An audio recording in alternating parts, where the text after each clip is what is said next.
introducing the PDC World Darts Championship.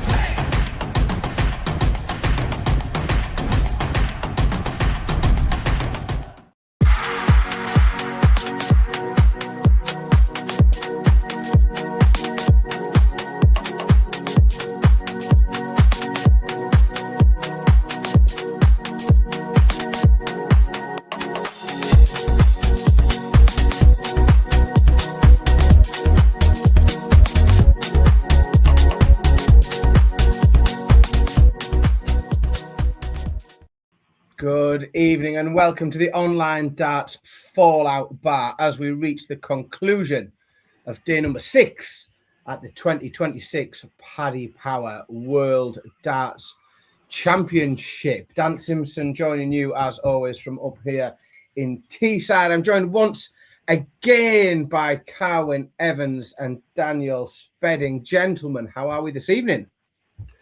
Very good, thanks. On what was a historic night for Australian darts, apparently. Interesting, that one, isn't it? Interesting. I mean, we'll get into it, but yeah, You'd seek to know what was historic about it, but no, I'm good, thanks. Yeah, another day of darts. Yeah, we'll get into it a bit, but I mean, it wasn't, we spoke a minute or so before we came on, and Dan, it was sort of all right today, wasn't it? I think you get days like these, don't you, in the World Championships? Yeah, I think especially with the expansion to 128, we're not getting them round 2 games every night. We've seen a lot of round 1 now. We're nearly at the end of it, thankfully, but there's little bits of quality there. Yeah, it was an interesting one.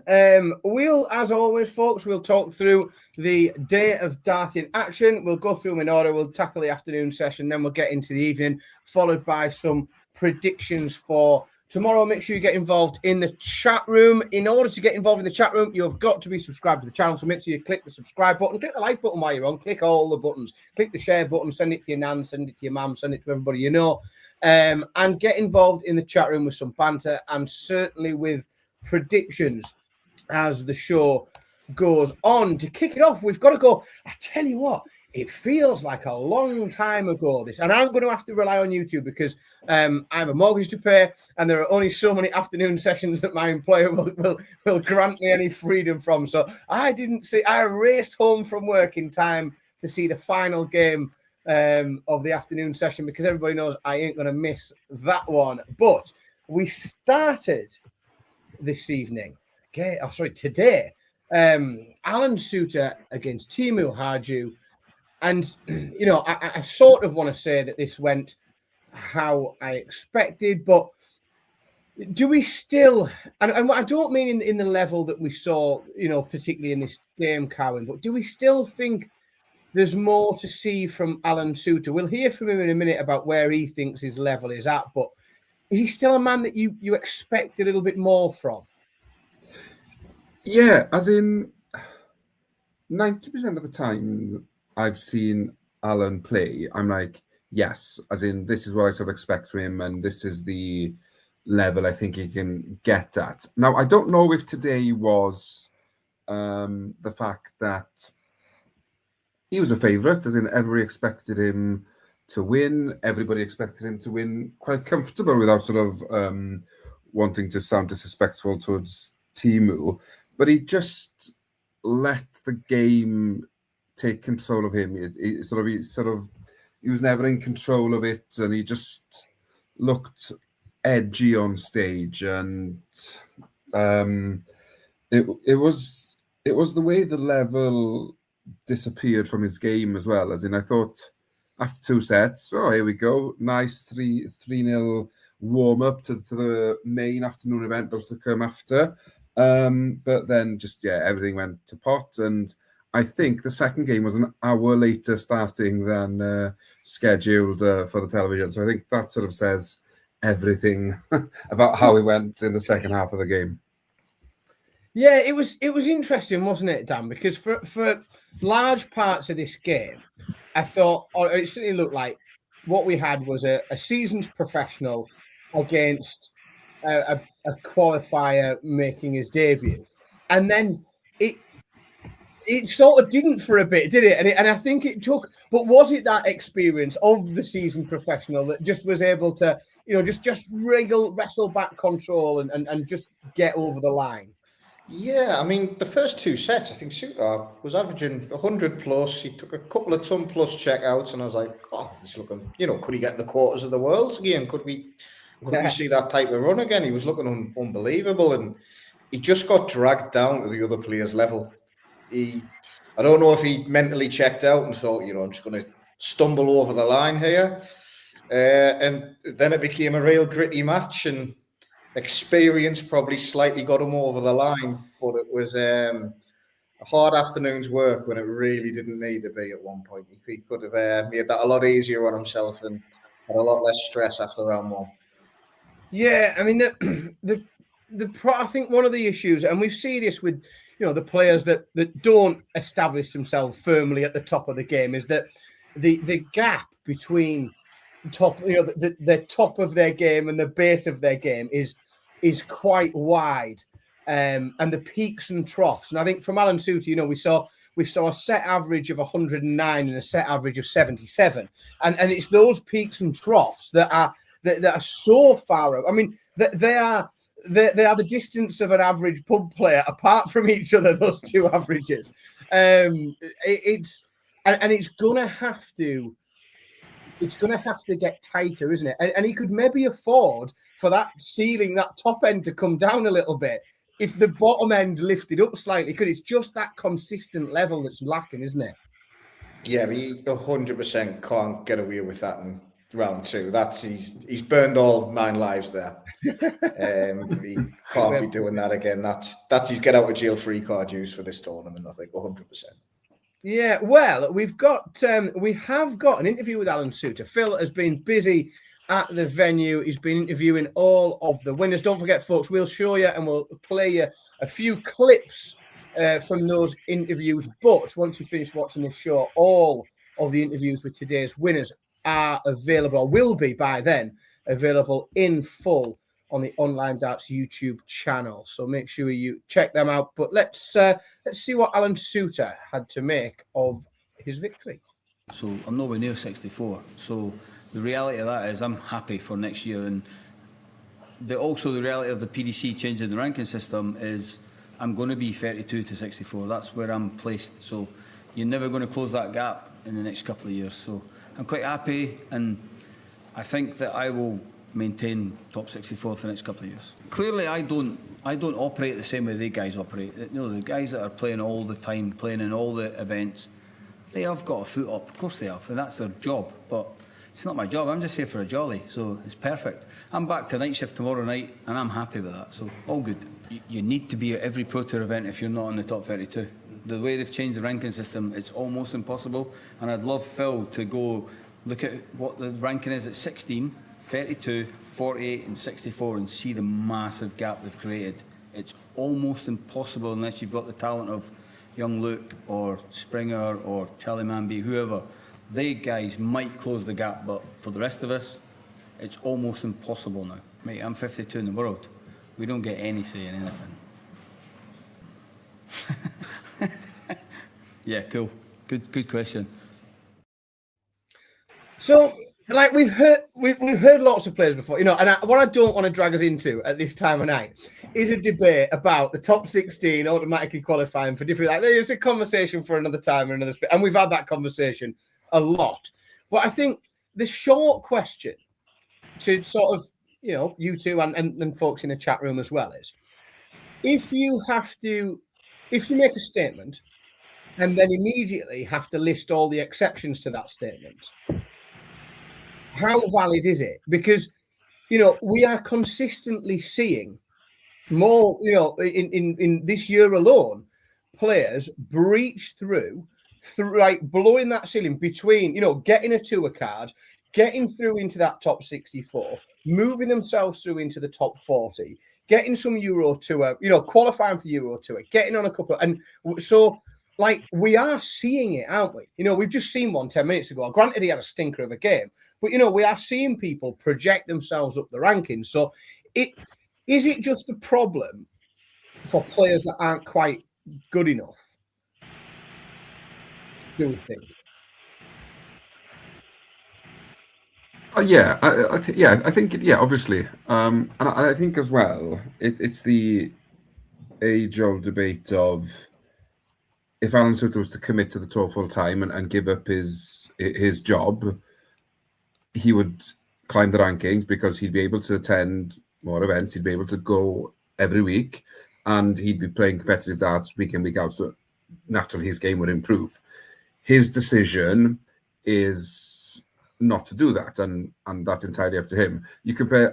Now I'm not sure how old Alan Suter is, but I'd put him in sort of a similar age bracket as Johnny Clayton. And apologies to either 52. of them if I'm Suter's 52. Yeah. Oh, so exactly the same age as Clayton then, I think. I think Clayton's 51, 52. And he's made the decision to commit full time. He's world number 5. So I think there are sacrifices to be made. And I think if you're willing to make those, then you will get rewarded with it. I think that answers the question. Yeah, no, that's fair enough. Okay, and again, it's just an interesting. I agree with a lot of what I genuinely agree with a lot of what he says in terms of how it's constructed to make sure the top 16 are protected. But I also think if you say something and have to list all the reasons why that's not quite how it is, then I'm not sure how valid that one is. Moving on to game number 2, and I am sorry, Carwin, that we have to, but it's a mixed bag for your lot today, isn't it? So it's feast and the famine, and this certainly was the famine. And I mean, being really honest, I mean, I don't think we've talked about players that have lost in this World Championship and how the performance and the level that they put in would have got them through 70% of other fixtures. And if you're averaging 75% on the doubles.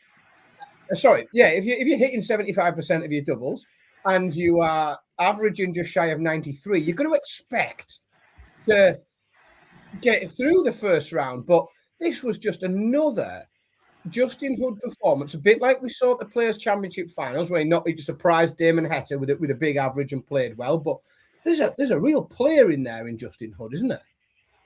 Oh, massively, and credit where it's due. I don't think Nick Kenny can be too annoyed, too upset with how he played. He just came up against a Justin Hood who didn't miss, and it was ruthless from him, and he was well deserving of his victory. And first set and a half, he just I was worried Nick Kenny wasn't gonna win a leg, but no, fair play to Hood, as in he was outstanding, and he didn't look like a player making his debut on that Ali Palace stage this afternoon. He looked like he was a seasoned pro up there. Fair play to him. Yeah, Dan, it's looked really comfortable for him, hasn't it? Like I said, he had that big win over Damon Heta down in Minehead, and then debut on the world stage today. He's picked up. So I just had a look there on that. It's his first year with the tour card. He's picked up just shy of 65 grand. Which, if he has exactly the same year next year, comfortably holds his card, establishes himself as a tour card holder, and allows him. In fact, he puts him probably just around about where Alan Suter is in roughly, if he replicates that again. So are we seeing a player here that right? Granted, he's sort of brand new to it all, but he's got the makings of someone that can really establish himself as a fixture on the tour, hasn't he? Absolutely, yeah. He was fearless. The first time up on the biggest stage of all against Nick Kenny, who's been there before. He's had some good wins in the past, and he just absolutely put him to the sword. It was ruthless. I really hope he can play like that against a big name, because I want to see how he handles that as a player. I feel like that's kind of the next step we need to see how far he can go as a player. But yeah, if he can replicate that on a semi-consistent basis, he's going to be just fine on the tour. That card's not going to go anywhere at all, I don't think. No, I think as well, we've seen he definitely has. And there's been criticism for players, how players have come across on stage, and there is players desperately trying to show their persona.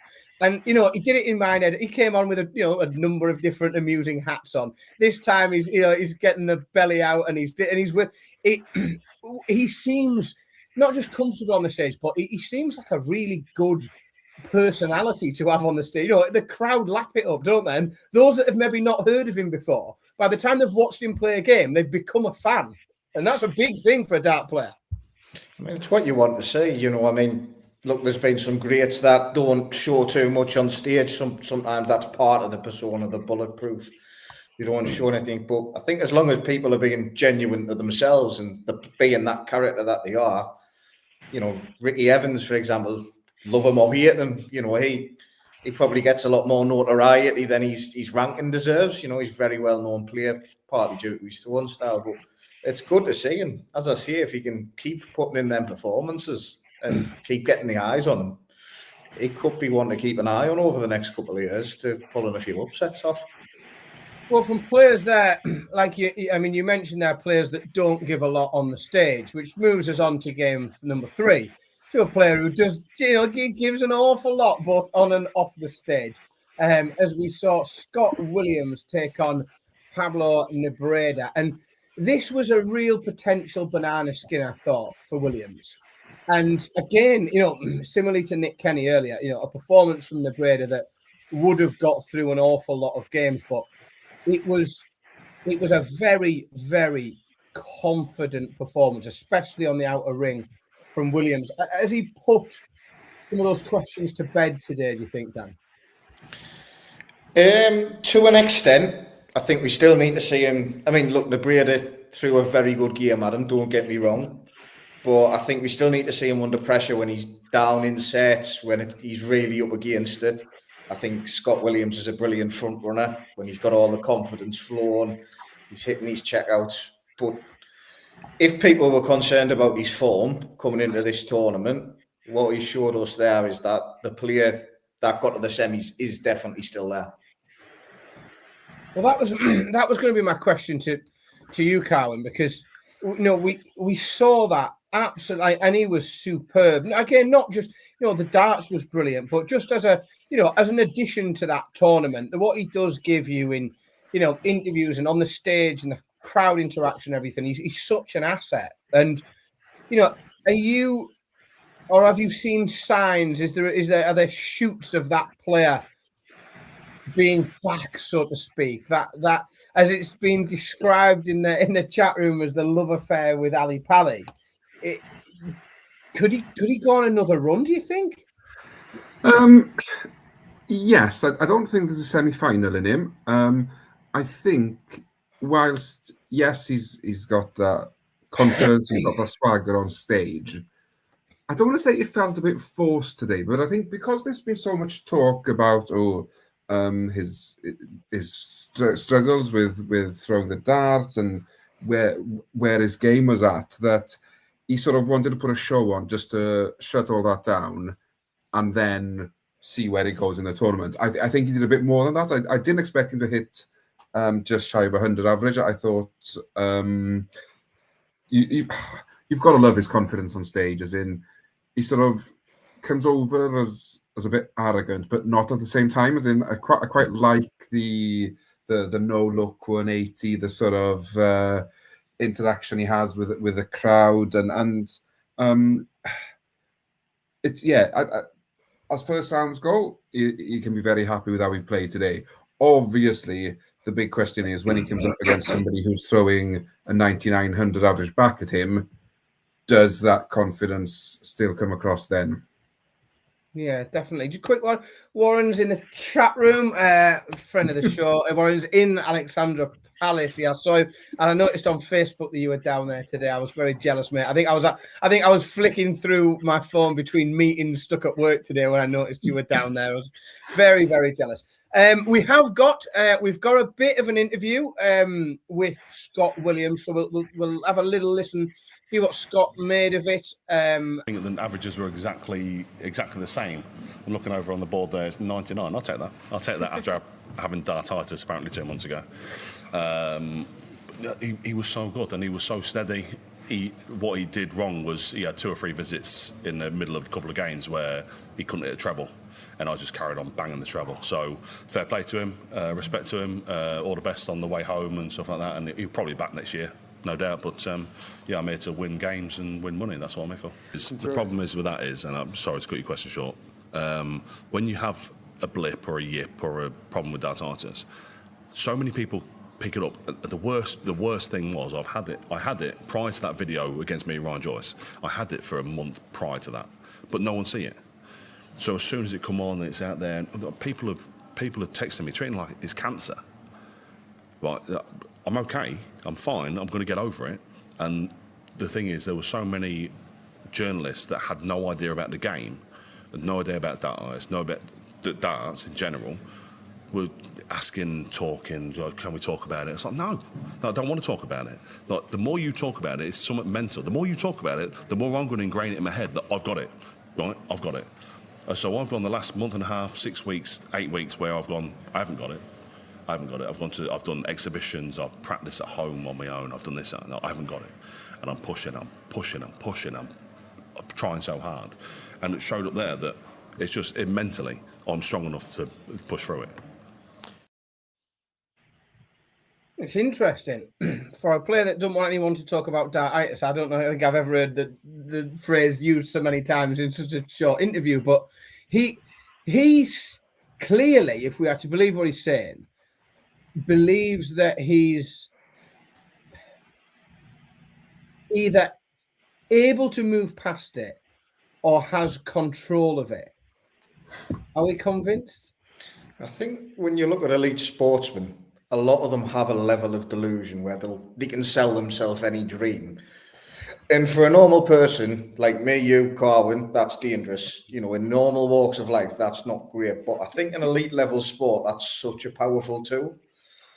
And look, whether he is genuinely over it, will not, you know, the coming months are going to tell us that story. But I think for him, at the minute, he's going to bed and I truly believe and he's beat it. And that could be enough. I mean, as I say, it's not just one thing. There's a lot of other aspects to dartitis that we'll not get into. But I think he's got that type of mind. He can buy into what he sells himself. Carwin, do you think it's that? Do you think you can think your way out of it? You can tell yourself you're thinking your way out of it, as in, if it's there at some point, it'll creep back in when he may be under pressure with a dart in hand to win a set, and something might click. Obviously, I hope not, because I think I wouldn't wish that on any player. But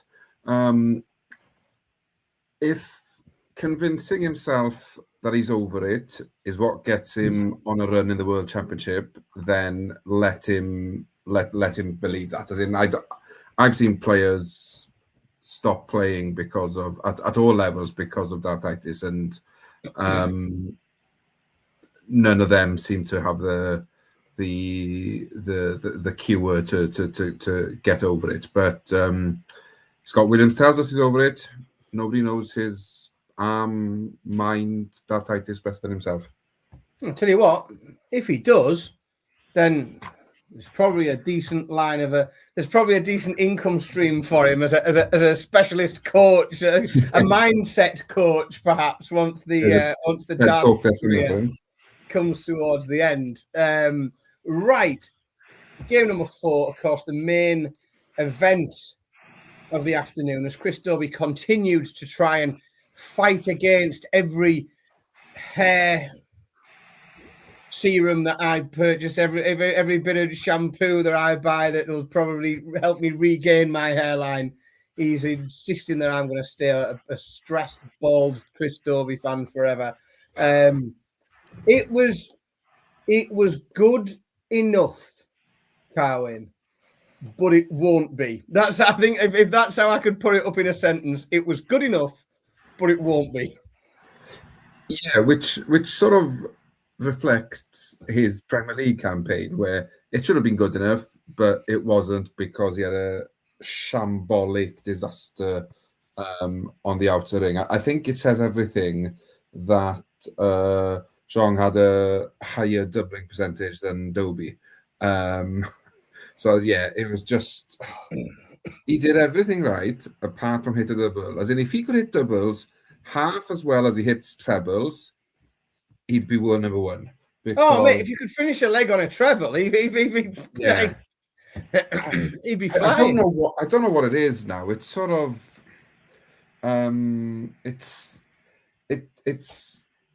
it's becoming more than a running joke. It's becoming a bad habit. I put in the WhatsApp group during the game after he conceded the second set. He just needs to get off stage, drink a pint of shandy, and get back on there. And he didn't do that. He missed a lot more doubles, and he got over the line. But yeah, those sort of numbers will not get him very far, Ali Pally, I'm afraid. And Malachi's mentioned in the chat room there that Dorby played like Newcastle did on Sunday. He didn't, Malachi, because if he did, he would have just hit Zon's doubles for him. He would have just said, "You step out there, son. I'll sort this for you. There you go. There's a set for you." Dan, it's obviously Chris Dorby. I think he's obviously a big name player, and he's right up the top of the rankings. He's played in the Premier League because this now very, very well understood problem that he seems to have hitting the outer ring. Does that mean that is he yet in a position where he can sort of fly under the radar in this tournament and be a bit underestimated? Because he's just not going to be as fancy. People are going to think, he's playing Andrew Gilding in the next round. And a year ago, I would have literally thought to myself, I can draw that for Chris. Like, without scoring, that'll be he'd fly through that. But like, if Andrew Gilding's steady enough and consistent enough, that's a real risky game now, isn't it, for Chris Dorby, if he can't sort this out? Oh, it's incredibly risky. I think the issue with Dorby is it's not a few games now. We've all mentioned it. It's always there. And look, he's scoring. It's brilliant. He'll keep up with anyone in the world. But unless he does something for 4 or 5 games in a row to go on a run at the Worlds, and looking at what I've seen form-wise, I don't have the evidence to believe he's going to do it 4 or 5 games in a row. He may well prove me wrong, but I liked Gilding in that first round. I thought he was very, very tidy. And if they both play the same way they played in the first round, Chris doesn't get through that. Agreed. No, I'm afraid to say I agree, and I think within that section as well, and we'll come to a couple.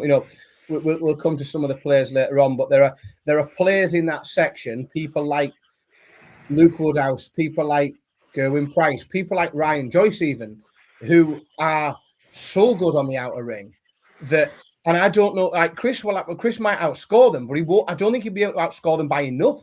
He'd have to outscore. They'll get enough chances, and they'll be that clinical on the doubles that he's really going to have to lift that side of his game quickly. Otherwise, it's going to be a really underwhelming end to the year, I think. And he's going to need to lift it for 2 or 3 games consecutively as well. That I can see him doing it once, but I can't see the consistency there. To where I struggle to predict the long run. It's got to come back. I think what we got used to seeing when he was at his peak, when he was at his best, we were seeing regularly 3 dart checkouts. Yeah. Regularly seeing 3 dart checkouts, and they're virtually non-existent now. We saw a game today, we didn't see one. We don't see them very much at all now. And that is what needs to return. That I think is what brings that confidence back on the single out shots. It's knowing that he can go bang, bang, wherever it is on the board and find his way around. Right. I was stressed out even talking about that. Never mind. That should not have been a stressful watch for me today. I saw the draw and I thought, it's going to be all right. Yeah, that'll be okay. I won't get myself worked up on that. Won't have to take my Apple Watch off because I'll get a heart rate warning or anything like that. Right. Moving into the afternoon. And a game that I'm not going to say I dreaded it, but I didn't have it on my list of first round games that I fancied. And I actually quite enjoyed this one. Maybe I'm just a bit of a sadist. I don't know. Maybe there's just something in me that's like, but I quite enjoyed it. What did you make of Ricardo Pietrescu and Jose de Sousa that showed some of the player that we know we don't get to see very often anymore?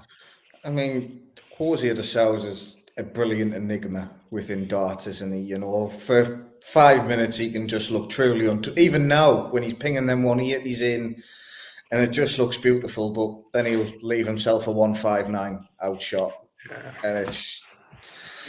I thought Pikachu he wavered a little bit. I thought he looked very incredibly solid for the first 2 sets. To be fair, but De Sousa was throwing some heavy artillery back at him to get back into the game. But I feel like when you watch De Sousa, it's like you're watching a horror film. No matter how well it's going, you know there's something around the corner. You're just waiting for him to do something to give his opponent a chance or make a mistake. And unfortunately, that's becoming more and more common. And I believe he's lost his card now. Yeah, and Carwin, it's so far away, isn't it? From when we saw him winning that Grand Slam, that couple of years where he was winning on the Euro Tour, won the Grand Slam, regular quarter-finalist, finalist in the Premier League. This looked a player who was going to become a mainstay of the top 16, if not a Premier League mainstay every year. This was a man that we thought he's going to be holding that top 16 spot for 10 years, and we find ourselves he hasn't just lost his card, like he's lost his card by a mile. Like he's nowhere near hold. I think if he'd have wanted to keep his card, I think he maybe needed I don't think he'd probably have to get a quarter final or something. I think he'd have had to do something outrageous. Nobody saw this coming, did they? Not in the drastic catastrophe of how it's happened. As in, I think it does show though how brutal the tour can be. You've only got to mess up one tournament where you're defending some decent money, and once that comes off, you're flying on the rankings, and we've seen it with some sort of Michael Smith, Aspinall, Peter Wright. Okay, not to the level that we've seen with Jose, but I think it just shows, as in, if you're not regularly performing at the top level, you soon find yourself in trouble. And yes, he may go to Q School, and I think he'd do quite well there. Will he win a tour card? I don't know, because I don't know if that consistency there is there now to win 6 or 7 matches in a day, or win 3 or 4 consecutively 4 days. I don't think that's there. I think he threw a good game tonight, but I think the Ali Pali stage does that to you. I think if you can't get up for Ali Pali, you should be playing darts. But just to go back to Pikachu for a second, I felt he looked a bit nervous there tonight. And is it because he's knocking on the top 32? I don't know. But there was something about him tonight. I was thinking, he knew he was in the game and he was worried he could have slipped up there. So I think to get through like he did, fair play to him. But again, he'll need to raise it a bit if he wants to go any further. Yeah, we have seen some fragility from him, haven't we? Especially when the crowd is perhaps against him. It does. It's an incredibly strong first round for the Germans so far, because, other than, one that we'll speak about in a moment, but, we saw Arno Merck come through and Gabriel Clemens, obviously Petrescu himself. We've got Max Hopp. German darts is looking very, very strong. But he's a player that. Where would you think his ceiling is, Dan? Because when he's at it, it's really, really high level. But there is such fragility sometimes, isn't there? And do you think he is a player that can push through and break into that top level, or where he's at the minute, knocking on the door of the top 32? Do you think that's, is that the ceiling, do you think? I think you can definitely go beyond that. I think the tricky thing about that question, especially when it comes to darts, is players can peak at all ages. So I don't see him cracking the top 10, 15 in the next 2 years. I think he's mentally a long way from that, and that's the side of the game he needs to work on. But look, if he's a regular on the tour for 5, 6, 7 years and he's going around the world building these experiences, you know, it's very hard to judge how that's going to impact them. But I think for the time being, I can't see him rapidly progressing. I think he really needs to work on that mental side of the game, blocking the crowd out, becoming more ruthless. I mean, if he was going to be a top 10 or 15 player for me, this game today, he would have put D'Souza to bed 3-0. And none of that little chance of a comeback, them nerves wouldn't have set in. He would have dealt with that quite easily. So, but I will never say never, because as I say, darts is Peter Wright won his first World Championship at like 50-year-old or something stupid. So it's incredibly difficult to say. I think I always forget. I think it's because he's such a young looking fella, like he's a very baby face. I often forget that he's in his 30s. Like I genuinely do regularly forget that he's in his, and I often think, it's easy to forget. And you look at him, and he looks like a lad in his early 20s, doesn't he? And you forget that he has got that bit more maturity, but we haven't always seen that. And I think in that next game that he's got, he plays the winner of Dave Chisnell and Fallon Sherrock. So we can say with an absolute certainty that in the next round, he is going to be got at by the crowd, whether he's playing Dave Chisnell or Fallon Sherrock. Now, granted, one of those is going to be far more than the other, but he's going to get hassle from the crowd no matter what. And it's really interesting to see, or it's going to be interesting to see how he handles that, because it's not going to be straightforward. He's not going to have it all his way. Game number 2. And I mean, this was a funny, the game itself was sort of fair, but just the entire sort of, it was just all, the wasp spray and emotions were overspilling. And I suppose that the place to start, Carwyn, is this: if you are Danny Noppert, is exactly the level of performance that you need to start the World Championship with if you are going to, like a lot of people think he is, run deep, potentially claim a top 4 spot. It was a canny start, wasn't it? Yeah, it was exactly what you sort of expect from a Danny Noppert performance, as in none of the emotion or the wasp spray or anything came into his game. He just went up there, played like he does, did a professional job, and he moves on to the next round. I think it's one of the things you've come to expect from Danny Noppert now is that he's averaging minimum 94, 95, sort of around the 30-40% of his doubles, and he's just very hard to beat, especially on his own throw. As in, I think he's become a solid 5 visits to the board on his own throw. And he's certainly somebody you don't want to meet in the early rounds, because he just builds confidence.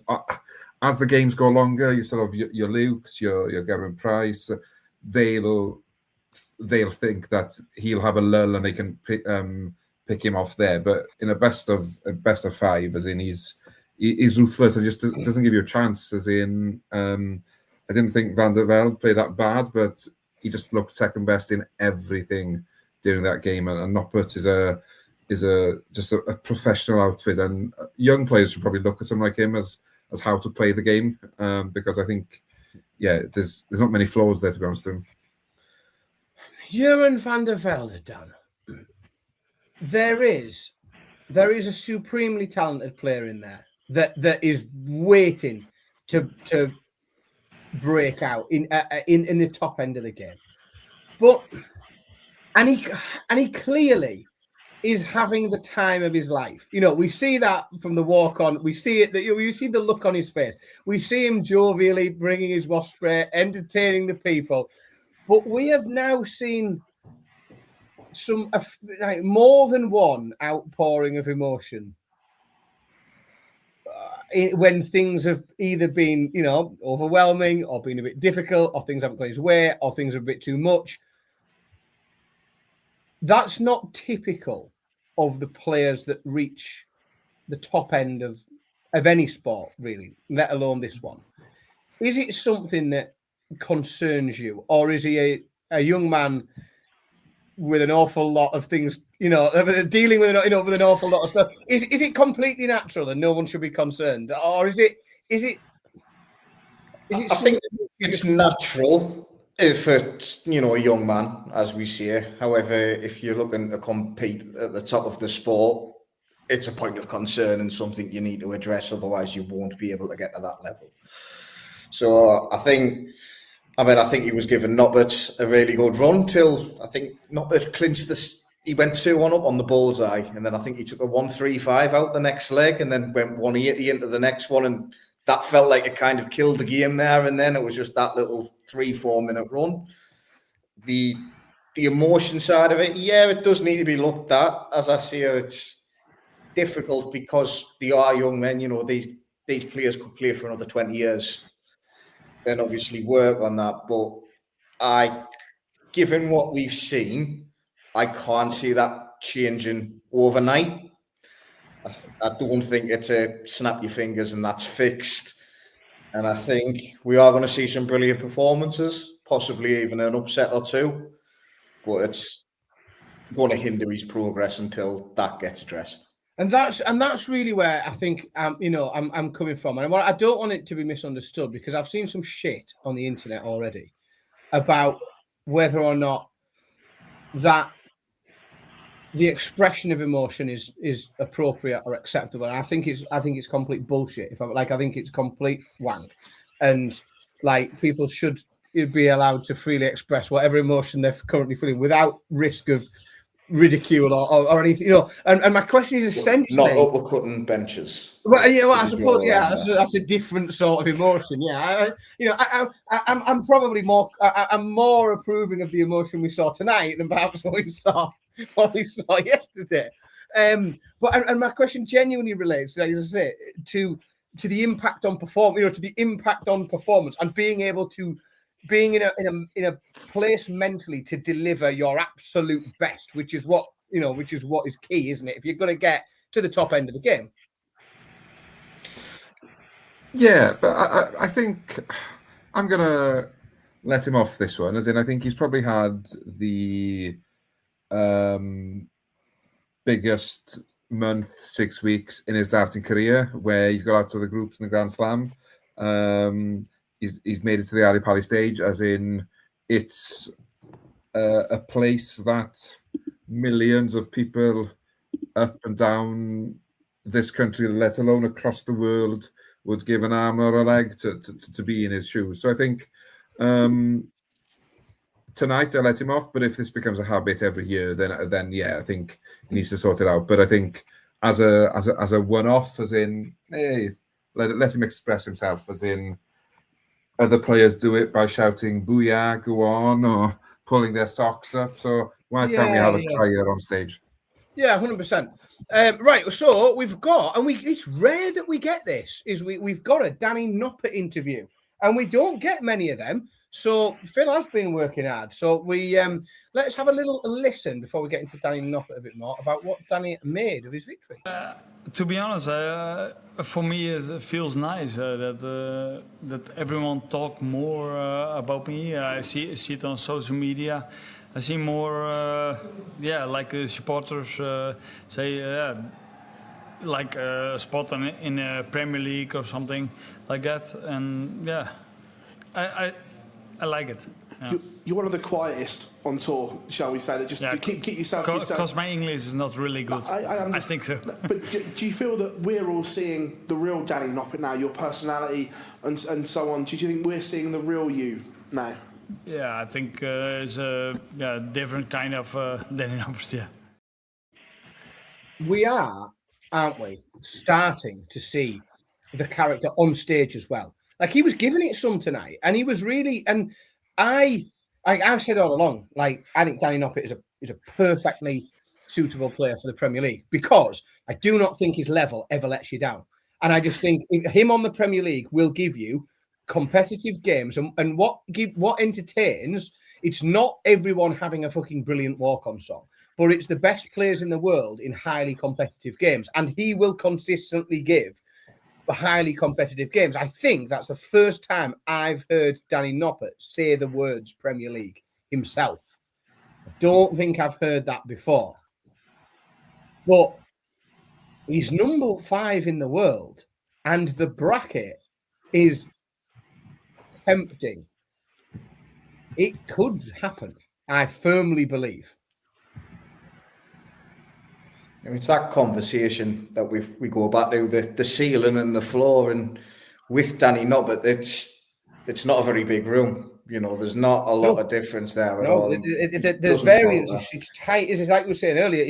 You sort of know what you're going to get, and that's why I genuinely think it's good for the Premier League, because it means that players are good. We've seen so many players get to the Premier League and stink it out, and peak and trough, and have a shit week and a good week, and then turn up and just be crap for 8 weeks on the spin. And I don't think you get that with him. And I just think it makes for a more entertaining travelling roadshow. I think the difference with Noppert now is he's gone from somebody who hoped to make it to the latter stages to a player that believes he can make it to the latter stages. And that's why I think we're seeing more and more of his personality, because he's comfortable on that stage and feels like he belongs there. Yeah. And I think if he does believe that, I think he's quite right, to be completely honest. Oh, definitely. Right. Hope he doesn't make the top 4 this year. Game number 3 this evening, and I will come to you again first, Carwin, because, you know, as the Welsh correspondent, you should get the first thing. And I mean, it wasn't a potential banana skin, really. It was just a case of turning up and starting as you mean to go on. And is it just a case that, and again, I don't think there's too much to say on this, you know, it just went to plan, didn't it? He did what he was supposed to do. Oh, definitely. The only thing I got wrong with my prediction of this game was set 1 and 2 were the wrong way around. I actually thought Adam would win the first 2 legs in the first set, and then Price would storm on from there. That came in the second set. But as in, I thought Price looked solid. Again, another player who could probably do a bit better on the outer ring. But I think it's quite hard when you're sort of not really tested or pushed or asked to sort of to take these doubles out first start, that you're just going through the motions. And I don't know, there's 79 average from Adam Gavlas isn't gonna do any damage to anybody, let alone somebody like Gerwyn Price, who rarely averages below 90. So I think job done. Smiling on the big stage, crowd with him, which is always a bonus. He's enjoying his darts. I think when Gerwyn Price enjoys his darts, he's a very dangerous customer. I'm not sure, Dan, of the level of the Czechia qualifier. I'm going to assume it's not great if this is how Adam Gavlas came through it. He does look a shadow of the player that we've seen.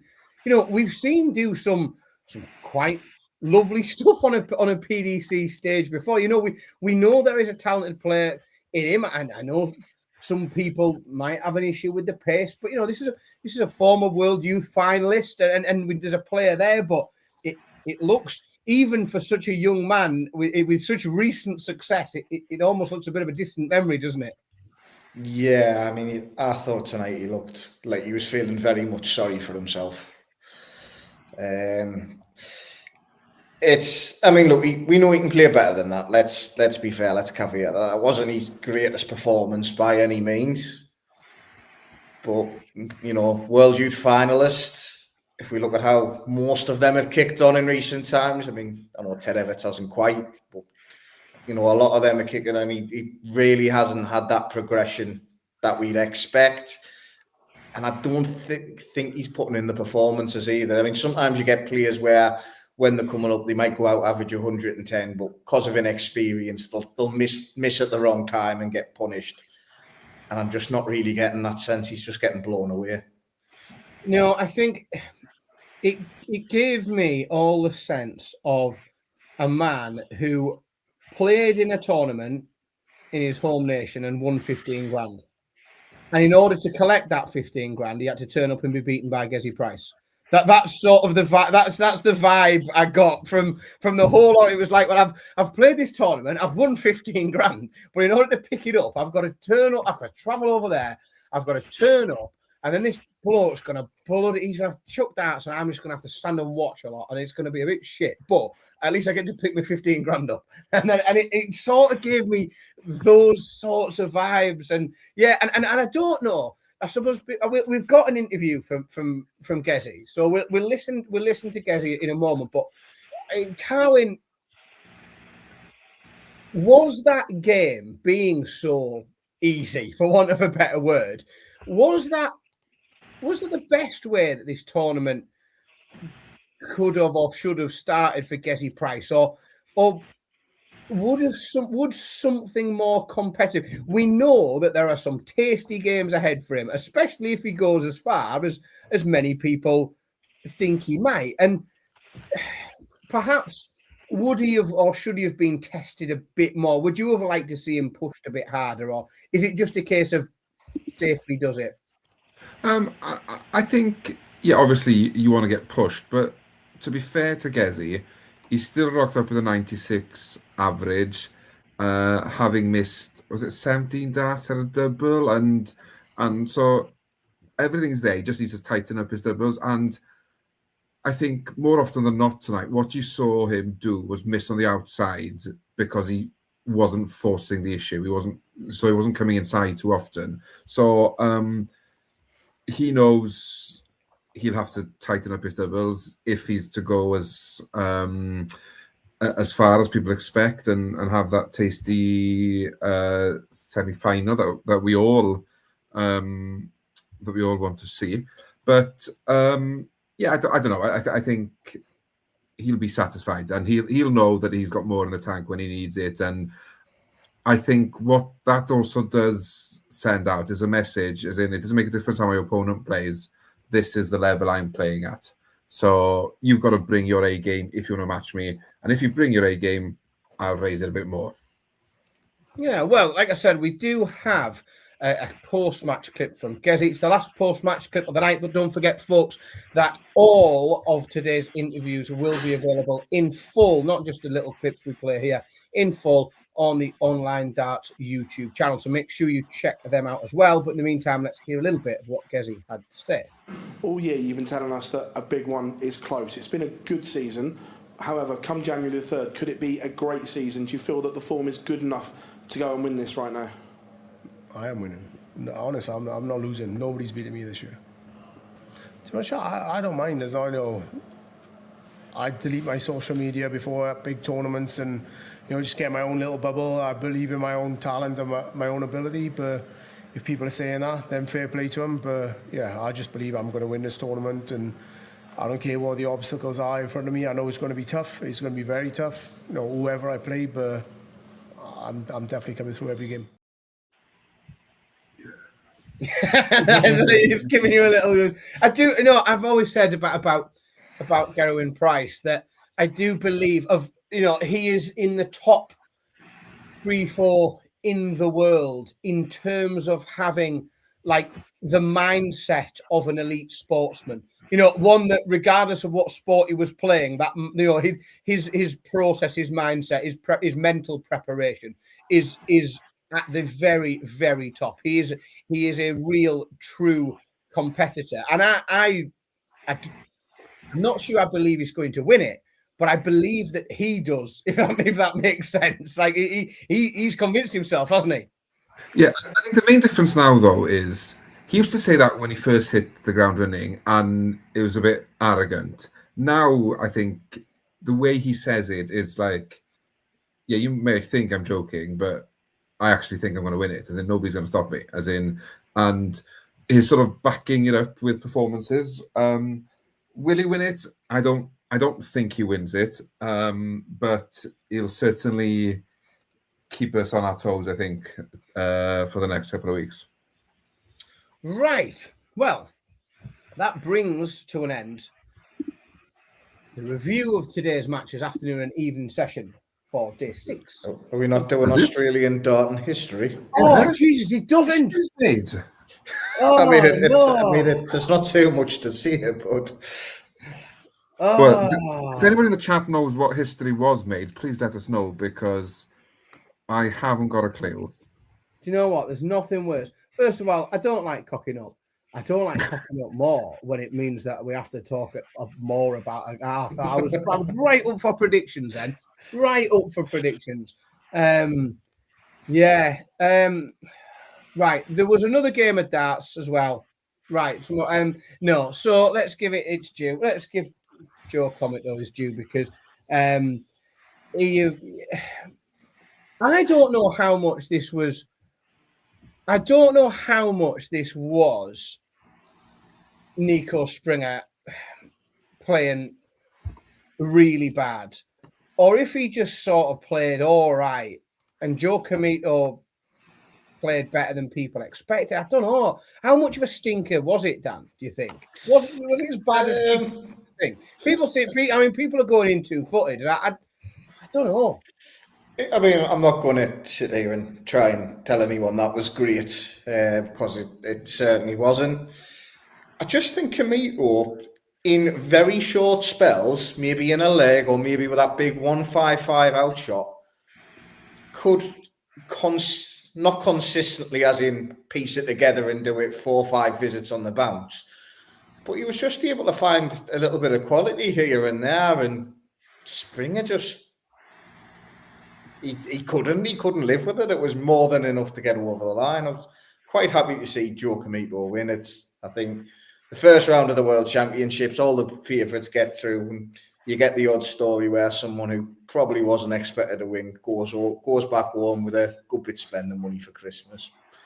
But yeah, I thought he was good value for it. He produced in moments here and there, but I don't see him going much further, if I'm brutally honest. Now, Cowan, this game sort of happened I feel like it happened in sort of little sections, and each one of those seemed to take a lump out of Nico Springer. You know, there was sort of, I can list sort of the 3 or 4 elements of the game, and each one seemed to take a lump off his Springer's confidence and a lump off his concentration. And it was, I think that, you know, that first set where, you know, could have gone either way. I mean, it stayed on throw, but you know, it goes to a deciding set. I think that was, you know, the fact that you don't come through that is tough to take. I thought that 155 was a 155, wasn't it? The checkout. Yeah. I think the 155 from Comito was another, you know, just element that just sucked a bit more life out of it. I thought the set number 3, the 3-0 whitewash, where he couldn't get anything going, and I just thought there was just, with each of those elements, it just seemed like there was like big turning points in the game, but then they didn't really turn. They just seemed to keep going further and further towards Joe Comito, and whilst Comito never looked comfortable, and you know, we weren't sure. We were all in the chat room working out whether or not we were going to have to wait for another set before we'd get onto the show. But it just seemed to get further and further away. Even when the scores tightened up, it looked further away, didn't it? Yeah, for whatever reason, Springer just never looked settled on that stage. As in, he never looked comfortable, as in he was very animated to his team in the family, friends, whatever you call that corner. He was shouting, he was cursing. I think the speed of the game got to him, and he just never controlled his emotions, and because of that, then his performance suffered. But I was looking back there now at his averages in the Grand Slam, where obviously he beat Anderson, MVG, lost to Bo Greaves, and lost to Lucas Svenning after getting out the group. There's not much difference in the average. It's just the difference is he beat MVG and Anderson. So we're sort of looking back in recent history as he's beaten 2 of the greats, and we expect him to walk through this game. But the reality is the level he's at is pretty consistent. It's just a horrible night at the office for him, and a night that Joe won't forget. Are we going Comito or Comito? Because Sky Sports decided to go with both. And, where do you naturally go? If you just read it on a page, where would you naturally go? I'd go Joe Comito, I think. But I'm Welsh, so that might be different. I naturally go Comito, and I have been persuaded by Sky Sports, primarily because Glenn Durrant kept saying Comito, and we're from about 8 miles apart. So we have, the accents. They say, like, if that's how it should be said, then even in my accent, that he's sort of done it for me. But I naturally go to Comito. Yeah, I'm happy with whatever. I just want Sky to listen and go with one as well. Are you Comito? Do you go Comito? I try to factor in that Italian heritage or whatever link he's got there with the Italian flag. I would see a Comito. Right, if there's an Italian flag on someone, then all of the vowels are becoming pronounced at the top end. I'm going to peak on the vowels for anyone with an Italian flag on. But I'll tell you what, the missus is Italian. I'll ask her tomorrow when she wakes up, and that'll be what we go with. Task her with that, mate. She can keep us right on that one. That sounds like a great idea. Right, now, finally, I'll get it right, and we will move on to it's not even tomorrow's predictions anymore, is it? It's today's predictions. Christ, that's a stinger, isn't it? We're not predicting for tomorrow, we're predicting for later, but at least we're not, as we have been this week, like within the 12-hour window, because we don't have an afternoon session tomorrow, folks. It's just in the evening, which for people like me who are full-time employed with mortgages and children, it makes life far, far better. And I can actually watch all the darts tomorrow. So we've only got 4 games. Make sure that you get your predictions in the chat room. And it is going to be a key day tomorrow. Somebody's mentioned it in the chat room, but tomorrow is going to be a very key day for the Rob Owen Tour Card Watch feature. Not a lot going on today on that little section of the show, but tomorrow, mark my words, Rob Owen's Tour Card will be getting discussed, because one man who threatens that goes off first in an all North American clash. We do not see many all North American clashes at the World Championships, but Matt Campbell of Canada faces Adam Savannah of the United States of America. Carwyn, you're in the top right next to the sponsors. You can go first with this one. Yeah, this is a tough one, because it's serious issues for Rob Owen here, I think.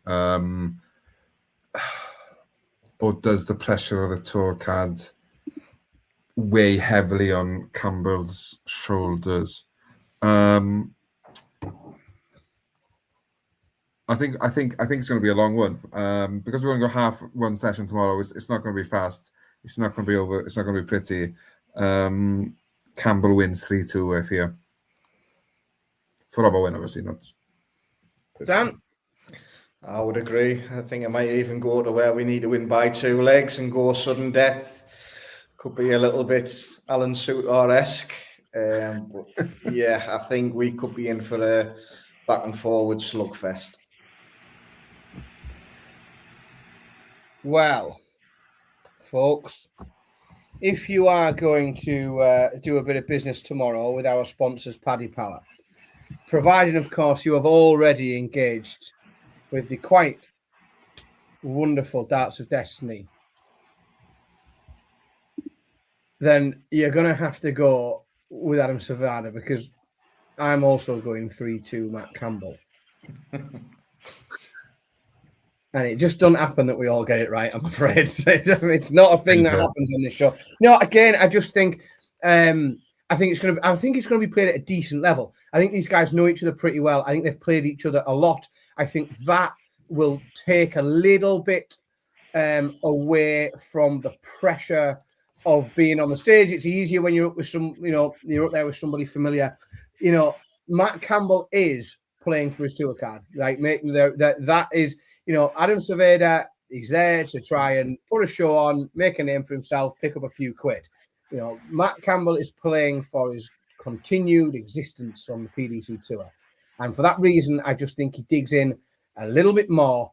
And yeah, 3-2 Adam Campbell. Let's have Matt Campbell. Let's have a look in the chat room, see what we've got going in here. Daniel Valentine's gone Campbell 3-1. Bobsy's gone Adam Cervera 3-1. Dan Lucas has gone Campbell 3-0. So has Paddy. I think it's going to be pretty wide. Malachi's gone Campbell 3-2. He's with us. Bob's gone Campbell 3-1. Andrew Mercer Campbell 3-1. Robbie Campbell 3-0. A lot of heavy Campbell victories in here. There's a tighter one from James, who's gone 3-2 Campbell. I'm quite looking forward to that. I think it's an interesting game. We could see, I mean, it could be crap, but I think, yeah, you never quite know. Right. I know Jarlis in the chat room. He's excited. He's got Eye the Tiger queued up, ready to play. He's going to be marching around the house with his orange flags and everything, ready for the great Raymond van Barneveld to make his return to the Alexandra Palace stage against Switzerland's Stefan Belmont. Dan, I will come to you first. I think we're going to see one of Barney's last ever wins at Ali Pali. I'm not going to say the last. He's probably got a couple more in him. I don't think it's going to be an amazing match. I think there'll be the odd moment of quality, but he'll get through it 3-1. Carwin?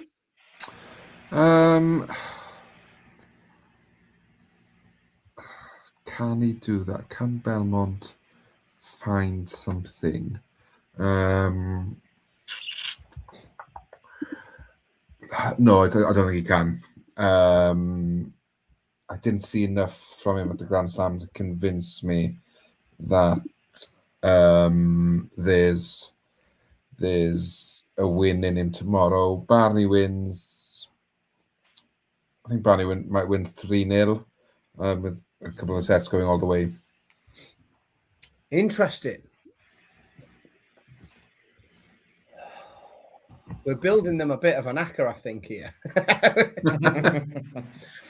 But I've got it slightly different to you two. I think Barney gets over the line. I think he wins, but I think he does it in extra time. Mm-hmm. I think we see it in sudden death. I think this one, and I don't think that's because we see two elite performances, but I think we might see several catastrophes and cock-ups and dick-arounds that end up with people winning legs that they shouldn't, and people having opportunities to win and not doing it. And I think that culminates in us ending up in perhaps a race to the bottom in added time. So yeah, I'm going to go Barney in sudden death. Lots involved in the chat room. Well done, folks. There's lots of predictions coming in. I'll do my best to work away through them and not miss any. Robbie got in first, I think, with Belmont winning 3-1. I think we might have split the chat room here. James has gone the other way. He's gone 3-1 Barney. Jarlath Eaton has gone Barney wins 3-0. I think that might be I'm not convinced that's him, actually. I think that's maybe. Who knows? I'm going to photograph it afterwards. If it's not him, that's the best trick I've seen all day, and I'm happy as Larry with it. Bobsy has gone 3-2 to Stefan Belmont. Daly Atkinson, Belmont winning 3-2. Dan Valentine's gone Belmont winning 3-2. Paddy has gone Belmont winning 3-2 as well. Malachi's gone Belmont 3-2. There's an awful lot of repetition in here. Dan Lucas has gone Barney winning 3-1. Bob's gone Belmont 3-2. Murdy's gone Belmont 3-2. That's definitely not the real Jarlath Eaton. He's not. Right, where have we got here? Andrew Mercer. They're hard to make out. There's that many of them, but keep getting them in. He's gone Barney winning 3-1. I know what he's done now. Yeah, that is the real Jarlath Eaton. He's just trying to play cruel games with fate. That's what he's trying to do. It won't work. It won't work. The universe will contrive to stitch you up, my friend. Right, game number 3. James Wade makes yet another. I'm not sure. I did know. I'm sure I looked earlier as to how many appearances that this was against Ryusi Asamoto. Whose turn is it? Carwin, it's your turn, isn't it, to go first? I'm happy to go first. Right. Wade wins.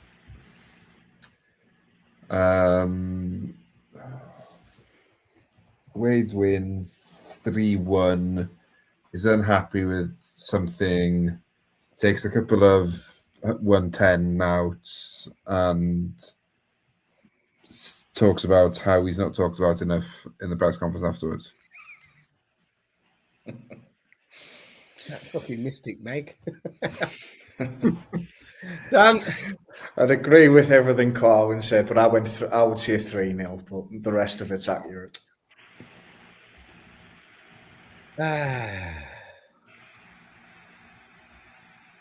Go on, be controversial. It's never fun to be boring, is it? But like, I think I've picked James Wade to go, and I picked James Wade to win everything at the minute, or certainly everything until we get to a semi-final. I pick him to win. Like these idiots in here, you know, I know, like they're desperately trying to be wrong, but I think they're right, and I think James Wade wins 3-0. I think this is not even particular. I think it's not competitive. I think we see, I think we see an upper 90s average playing an early 80s average, and I just think it'll be a very comfortable 3-0 victory. Let's have a little look, see what the chat room makes of it. I think it's almost universally one-sided. Robbie has got Wade winning 3-1. Dan Lucas has got Wade winning 3-0. Dan Valentine's got Wade winning 3-1. Bob has got Wade winning 3-0. I think the only difference in all these scores is whether or not Asamoto gets a set. Murdy's got Wade winning 3-1. Malachy has got a 3-0 victory, as has James. Paddy's gone 3-1. He's giving him the set. Jarlath Eaton's gone 3-1 Wade as well. He's given a set away. Phil Bars hasn't. He's gone 3-0 to James Wade. Bobsy 3-0 James Wade.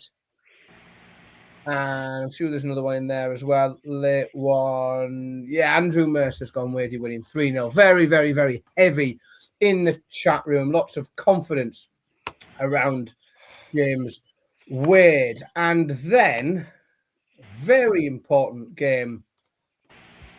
If you have been following the Rob Owen Tour card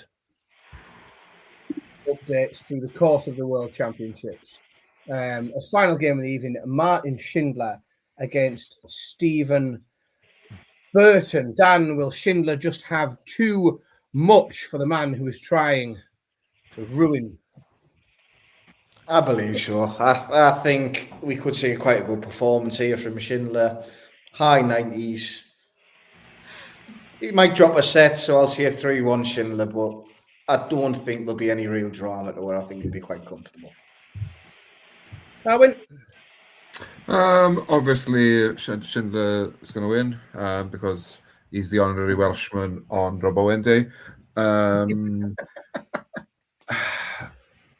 I think it could be tight because Burton's got this ability of turning up and making things difficult and potentially spoiling Wales's Christmas. So I think 3-2 Schindler, with Burton going 2-1 up, but then in the decider, Schindler just finds that level to get through. So Schindler to win 3-2. I think he pisses it. I hope so. I think he pisses it, and it's literally what the only question in my mind is does Burton hold a set? No, I don't think he does. I think Schindler. I think this is a very, very, very strong opening round of the World Championships for the German players, and I think Rob Owen lives to fight another day. Phil, I know you were in the chat room. Your task, because there's no afternoon session tomorrow, so you've got a bit of free time. Your task is to craft me some sort of graphic jingle, anything, something that relates to Rob Owens tour card. If you need a Welsh translation, the Welsh correspondent can sort that out. If we want to honor the system completely, let's have a little look in the chat room at the predictions we've got in there. Jarlath Eaton's got in early with a Shindy 3-1 win. Dan Valentine's gone Burton 3-2. That would be an upset. Like, that's going to be a big shock. James has gone Schindler 3-1. Robbie's gone Schindler 3-0. Bazi has gone Shindy winning 3-1, as has Malachy. Bob's got it a bit tighter, but still the German getting over the line 3-2 to Schindler. Dan Lucas, Schindler winning 3-0. Loads of predictions in tonight. Well done, folks, because it's stacked and it's a busy night and there's some other stuff going on as well if you like sports. But well done for being here and taking part. Lily Atkinson, Schindler 3-1. Paddy has gone a whitewash 3-0. Murdy's got Schindler winning 3-2. Little bit tighter. Bobsy's Schindler 3-0. We've got the Owen alarm, the Rob Owen tour card alarm. It's in the making. He's under. I know it feels like he'll be busy with that already.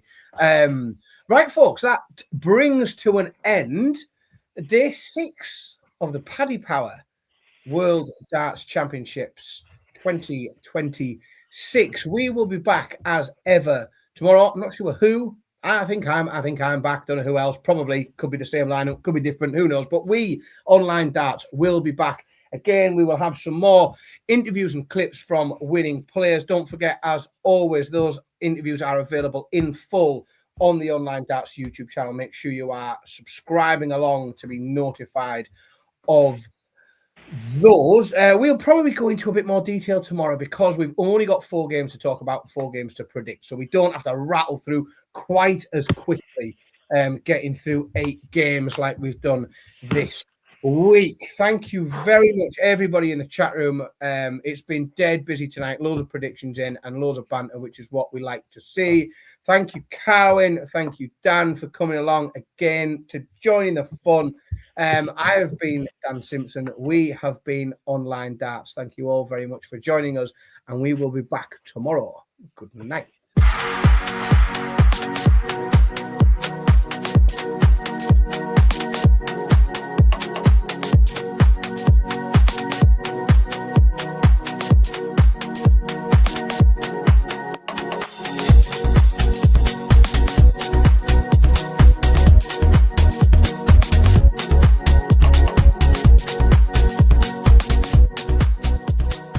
Introducing the Paddy Power World Darts Championship.